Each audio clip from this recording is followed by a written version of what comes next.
আমাদের অনন্য স্টোরি সকল প্রকার পার্ট গল্প দেখতে আমাদের চ্যানেলটি সাবস্ক্রাইব করে পাশে থাকা বেল আইকনটিতে ক্লিক করে অল নোটিফিকেশন অন করে দিন। আরে শাহজাহান, একে তুমি কোথায় পেলে? একে তুমি জানো? এ কিন্তু নাসিমার মেয়ে। রোদেলা ততদিনে এসব জানতো। লজ্জায় ও কুকড়ে যাচ্ছিল। না জানি কি বলেন তিনি, নাকি বাদই দিয়ে দেয় ওকে। পাছে স্বামীর পুরাতন ক্ষত জেগে ওঠে। কিন্তু অবাক করে তিনি আহ্লাদিতভাবে বললেন, তাই নাকি? বাহ, তোমার মাকে আমি দেখিনি, তবে তোমার রূপ দেখে তোমার মায়ের রূপ আন্দাজ করা যায়। একদিন যাব তোমাদের বাসায়। রোদেলা একটু অবাক হলো।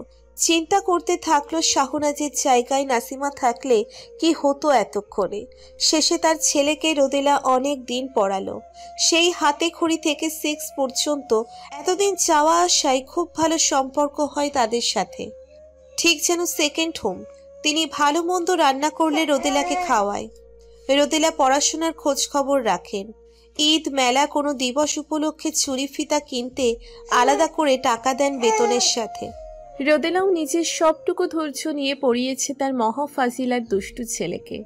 যেই ছেলে বই খাতা ছিঁড়ে একাকার করে ফেলতো, তার রোল এখন 1 থেকে 10-এর মধ্যে থাকে। পড়াশোনার এই সবটুকু কৃতিত্ব তিনি অকপটে রোদেলাকে দেন। তাই হয়তো ভালোবাসাটা একটু বেশি রোদেলার প্রতি। তাদের নতুন বাসায় একটা দেওয়াল ভর্তি বই। রোদেলা প্রায় ফিরবার পথে দাঁড়িয়ে দেখত। শাহনাজ আন্টিও বই পড়তে ভালোবাসেন। তিনি রোদেলাকে বলেন, পড়তে চাইলে নিতে পারো বই। সেই থেকে শুরু। ভাবনাই হঠাৎ ছেদ পড়ে নাতাশার আগমনে। পেছন থেকে পিঠে ধাক্কা দেওয়াই চমকে পিছন ফিরে ও। দুজন মিলে কথা বলতে শুরু করে। প্রিসিলার ছবি তোলে দুজনার। ক্যান্ডিড মোমেন্ট ক্যাপচার করে সকলের। ওর একটা ডিজিটাল ক্যামেরা রয়েছে, ছোট মামা রোদেলাকে দিয়েছিলেন। প্রিসিলা ভালো ছবি তোলে, তাই ও প্রিসিলাকে দিয়ে দিয়েছে এটা। ঘুরে ঘুরে সবার ছবি তুলছে ও, বেশিরভাগই ক্যান্ডিড ছবি। কল্লোল ক্যামেরাটা নিয়ে ছবিগুলো দেখে খুব প্রশংসা করে প্রিসিলার। বলে, তুমি ছবি তোলা শিখলে কোথা থেকে? প্রিসিলা বলে, আরে ভাইয়া, ছবি তোলার আবার শিখবার কি আছে? কল্লোল বোঝায় যে এটাও একটা আর্ট। বিখ্যাত সব আলোকচিত্রীদের গুগল করে পরিচয় করিয়ে দেয় প্রিসিলার সাথে। আরও বলে, ইউটিউবে টিউটোরিয়াল পাওয়া যায়, সেগুলো দেখো। আর ক্যামেরার ব্যবস্থা আমি করে দিবনি, ওটা তোমার রেজাল্ট গিফট। শোভন মাঝখান থেকে বলে, আরে কল্লোল, আমিও কিন্তু একটা গিফট পাই তোর কাছ থেকে। আমার মনে আছে। তুই তো বলিসনি কি চাস, নাকি আমি আমার পছন্দ মতো দেব? রোদেলার দিকে তাকিয়ে শোভন বলে, না, সময় হলে আমিই চেয়ে নিব তোর কাছ থেকে। বলেই সেখান থেকে চলে যায় ও। ছবিগুলো দেখে সবাই পছন্দ করে। কিছু মজার ছবিও রয়েছে সেখানে। সেগুলো নিয়ে হাসাহাসি শুরু হয়ে যায় ওদের মধ্যে। দুপুর 1টা নাগাদ জাহাজ সেন্ট মার্টিন পৌঁছয়। সবুজ পানি দেখে আনন্দে আত্মহারা ছোট্ট প্রিসিলা। খুশি রোদেলাও, তবুও প্রিসিলার আনন্দটা উপচে পড়ছে ওর চোখে মুখে। ও রোদেলাকে রেখেই নামার উদ্যোগ নিয়েছে। কল্লোল ভাইয়া এক এক করে সাবধানে নামাচ্ছে মুরব্বীদের। ও তাদের সাথে নেমে দাঁড়িয়ে আছে ব্রিজটার এক পাশে। হাত নেড়ে নেড়ে সবাইকে নামবার ইনস্ট্রাকশন দিচ্ছে। রোদেলা ওর লাগেজ হাতে তুলে হেঁটে গেটের কাছে যায়। প্রায় সবাই নেমে গিয়েছে। কল্লোল ভাইয়া নাতাশাকে হাত ধরে নামাচ্ছে। নাতাশা ভয় পাচ্ছে পানির স্রোত দেখে। বারবার জিজ্ঞেস করছিল ও এখানে পড়লে ঠাঁই পাওয়া যাবে কিনা। ভয়ে হিল জুতা খুলে হাতে নিয়েছে। ভয়ে ওর চোখ মুখে স্পষ্ট। শেষমেশ কল্লোলকে পাজা কোলে নিয়ে নামলো, কারণ ওর পিছনে দাঁড়ানো মেয়েগুলো বিরক্ত হচ্ছিল ওর দেরি করার কারণে। রোদেলা হাসে ওর কাণ্ড দেখে। প্রিসিলা হেসে গড়াগড়ি খেয়ে ভিডিও করছে ওদের এসব কাণ্ড কারখানা। টেনে আনার কারণে ব্যাগের ওজন খেয়াল করেনি রোদেলা। জাহাজে উঠবার সময় বাসের হেল্পার ছেলেটা তুলে নিয়ে গেছে এখন। শোভন হন্তদন্ত হয়ে নেমে গেল রোদেলার সামনে দিয়ে। ওকে বুঝতে পারেনি যে ও কারো সাহায্য দরকার। একা যেতেই ভয় হচ্ছিল ওর, তারপরেই লাগেজ। কি করবে ভাবতেই নাতাশাদের বাড়ির কাজের ছেলেটা দৌড়ে এসে রোদেলার লাগেজ হাতে নেয়। এবার রোদেলা মনে মনে দরুদ পড়ে নামার চেষ্টা করে। দৌড়ু দৌড়ু বুকে এক পা করে চলে আসে কাঠের সিঁড়ির সীমানায়। পা পিছলে ভাব হয়ে পড়ে যেতে থাকে রোদেলা। কল্লোল এসে ওর হাত ধরে ফেলায় কোনো মতে দাঁড়িয়ে পড়ে। মনে মনে ভাবে, এটা নাতাশাকে দেখে হাসার শাস্তি। জুতাটা খুলে হাতে নিলে ভালো হতো। 5 মিনিটের হাঁটা পথ পেরিয়ে ওরা একটা রিসোর্টে এলো। দ্বিতীয় তলার একই সাথে সবগুলো রুমে উঠল ওরা। রোদেলাকে যে রুমে দিল সেখানে ওর সাথে ছিল প্রিসিলা আর বড় মামি। বড় মামা উঠলেন ছেলেদের রুমে। নোবেল, শোভন, কল্লোল এক রুমে। নাতাশার বাবা, শ্বশুর, চাচা শ্বশুর এক রুমে। রুমে ঢুকে এক এক করে ফ্রেশ হলো ওরা। দুপুর 2:30টায় ডাক পড়লো দুপুরের খাবারের জন্য। ওরা সবাই খাবার খেতে একসাথে বসলো। মেনুতে ছিল সাদা ভাত, সবজি, মুরগির তরকা, কোরাল মাছ আর ডাল। রোদেলা নাতাশার সাথে বসেছে। প্রিসিলা বসেছে কল্লোল আর শোভনের মাঝখানে। এমি আপু তার বরকে নিয়ে ঠিক রোদেলার অপোজিটে বসেছেন। বড়রা সবাই খাবারের স্বাদ নিয়ে কথা বলছে। নাতাশা বলছিল নামবার মুহূর্তের সেই ভয়ঙ্কর অনুভূতির কথা। রোদেলার যেন কিছুই বলার নেই। প্রিসিলা আর শোভন খুব হেসে হেসে কথা বলছে। রোদেলার জানতে ইচ্ছে করে কি নিয়ে এত হাসছে ওরা। দুইজন দুই কোণটাতে বসলেও একজন আর একজনকে সহজেই দেখা যায়। রোদেলা খাচ্ছে আর দেখছে শোভনকে। শোভন কিন্তু একটিবারের জন্যেও তাকাচ্ছে না রোদেলার দিকে। ওর এমন ভাব দেখে হাসি পাচ্ছে রোদেলার, কারণ ব্যাপারটাই খুব কষ্টত করতে হচ্ছে ওকে। ভালোবাসা উবে গিয়েছে জনাবের, কিন্তু রোদেলা জানে লাগেজ হাতে না নিলেও কাজের ছেলেটাকে শোভনই পাঠিয়েছে রোদেলার লাগেজ নিতে। খাওয়া শেষ করে হাত ধুয়ে গিয়ে দেখে বড় মামা খুবই আন্তরিক ভঙ্গিতে একজনের সাথে কথা বলছেন। রোদেলা ভাবে এখানে আবার তার পরিচিত কে এলো। একটু এগিয়ে গিয়ে দেখে সুফিয়ান, মানে আবু সুফিয়ান। ওকে দেখা মাত্রই বলল, আরে রোদেলা, কি ভালো লাগছে তোমাদেরকে দেখি। আরে সুফিয়ান ভাই, কেমন আছেন? আলহামদুলিল্লাহ ভালো আছি। আপনি এখানে? ফ্যামিলি ট্যুর আর কি। ও আচ্ছা, বউ বাচ্চা নিয়ে এসছেন নাকি? জিভ কেটে সুফিয়ান বলে, আরে বিয়েই তো করলাম না, বউ বাচ্চা এলো কোথা থেকে?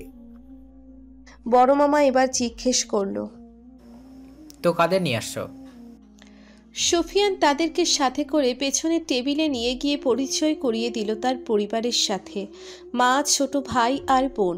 তারা খুবই আন্তরিকভাবে কথা বললেন। বড় মামাকে বললেন তাদের বাসায় আসতে একদিন। রোদেলার ভাব হয়ে গেল সুফিয়ানের ছোট বোনের সাথে। নোবেল পরিচয় করিয়ে দিল কল্লোলদের সাথে ওকে। ব্যাস, ফ্যামিলি ট্যুরের জনসংখ্যা বেড়ে গেল আরও 5 জন। যদিও ওনাদের রুম 3 তলায়। আগে বুকিং না করায় নিচে রুম পায়নি তারা। হঠাৎ এখানে আসার প্ল্যান করায় বুকিং করা হয়ে ওঠেনি। খাওয়ার পর ঘুম দেয় তারা। বিকালে বিচের কাছে ঘুরতে বের হয় ওরা। একা হাঁটতে হাঁটতে রোদেলা অনেক দূর এসে পড়ে। ও একা, কারণ নাতাশা ওর বরকে নিয়ে হাত ধরে হাঁটছে। প্রিসিলা হাঁটছে শোভনের সাথে। সবাই মোটামুটি দল করে ফেলেছে।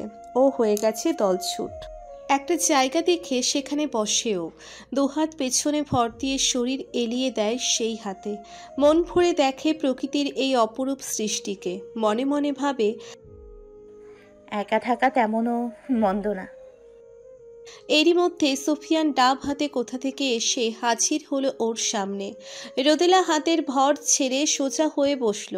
সুফিয়ান বলল, অনিমাকে দেখছো? অনিমা আবু সুফিয়ানের ছোট বোন। রোদেলার সাথে সাথে বলল, না তো। যেমনি হুট করে এসেছিল তেমনি হুট করে চলে গেল। রোদেলা মনে মনে ভেবেছিল হয়তো ডাব নিয়ে এসে ভাব জমাবে। একা একাই হাসে রোদেলা। কিছু দূর হেঁটে মোবাইলে ছবি তোলে। প্রকৃতিও নিজের। এরকম ট্যুরে আসার খুব দরকার ছিল ওর। কি যে যাচ্ছিল দিন বলার মতো না। সেই সকালে উঠে দৌড়ে বের হয়। কোনোদিন খায় তো কোনোদিন না খেয়েই ছুটতে হয় ইঁদুর দৌড়ে। জীবনটা কেমন পানসে লাগছিল ওর কাছে, কেমন দমবন্ধ অবস্থায় কাটে প্রায় প্রতিটা দিন।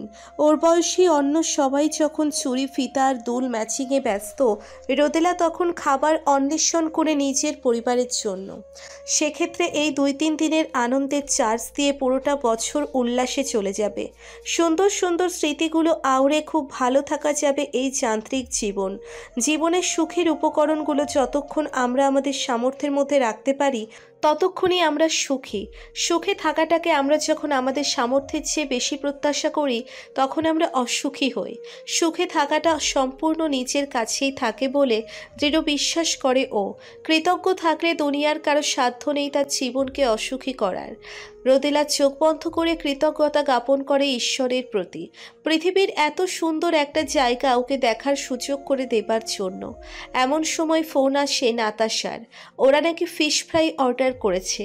দ্রুত ওকে আসতে ও ফোনটা রেখে যাবার উদ্যোগ করতেই দেখে শোভন সাইকেল চড়ছে।